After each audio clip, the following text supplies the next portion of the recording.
warahmatullahi wabarakatuh. Bismillah, alhamdulillahirabbil alamin, wassalatu wassalamu ala sayyidina Muhammadin habibi rabbil alamin, imamil muttaqin, sayyidil anbiya'i wal mursalin, sayyidina wa nabiyina Muhammadin sallallahu alaihi wa ala alihi wa ashabihi wa sallama tasliman katsira, amma ba'du. Qala Nabi sallallahu alaihi wasallam, bunyal Islam ala khamsin: syahadatu an la ilaha illallah wa anna Muhammadar Rasulullah, aqamus salata wa atuz zakah, hajjul bait wa shaum Ramadan. Wa qala Allah ta'ala fil Qur'anil Karim, wa huwa asdaqul qailin wa biqaulihi yahtadil muhtadun. A'udzu billahi samil alim minasy syaithanir rajim. Bismillahirrahmanirrahim. Wa aqimus sholata wa atuz zakah warka'u ma'ar raki'in. Shadaqallahul azim wa shadaqa rasulul amin. Para jamaah dan para pemirsa, kaum muslimin wal muslimat dimanapun berada yang dimuliakan oleh Allah Subhanahu wa ta'ala, pada kesempatan kali ini Al-Fakir akan menyampaikan seputar Gemar Ramadan dengan tema kekuatan zakat untuk mensucikan jiwa dan juga harta. Tahu dari mana kalau kita berzakat itu bisa mensucikan jiwa dan juga harta? Tentu dari nama itu sendiri, az-zakat. Zakat itu mempunyai dua arti.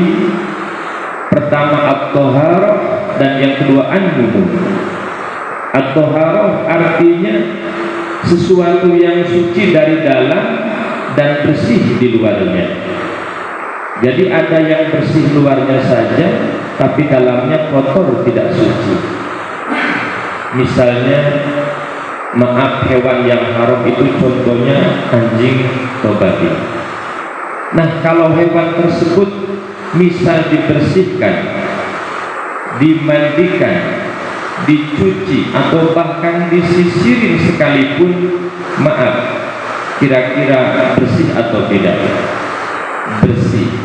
Tapi suci atau tidak? Tentu tidak. Maka bahasa Arabnya al-khinziru nadifun walakinnahu ghairu tahir. Khinzir, babi itu bersih luarnya tapi tetap haram, tidak suci.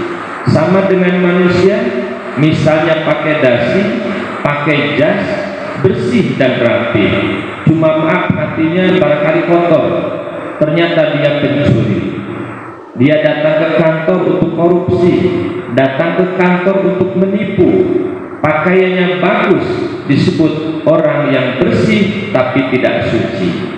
Maka bersih dalam bahasa Arabnya nazifun.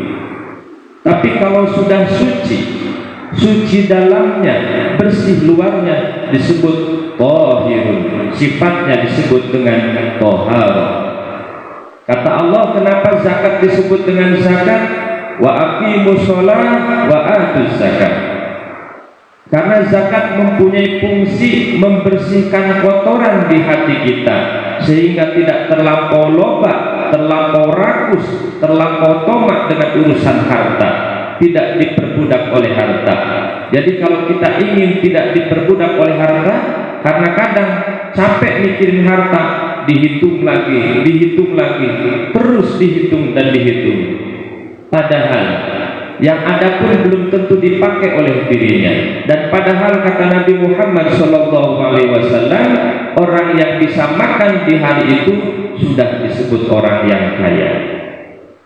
Kalau sudah punya jatah makan untuk besok, wah, apalagi itu sudah disebut orang yang kaya banget, kata Nabi Muhammad SAW.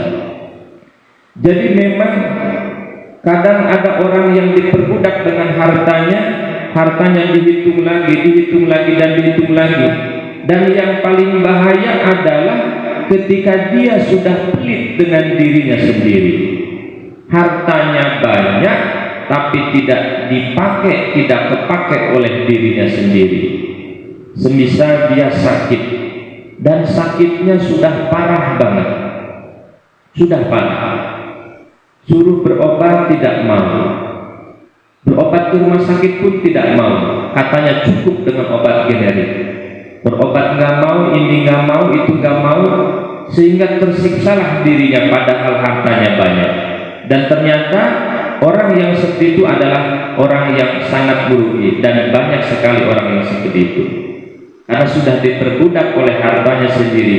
Karenanya hartanya jadi tidak berkah di dalam kehidupannya. Nah, orang-orang yang berzakat itu oleh Allah dijaga dari sikap yang berlebihan dari hartanya.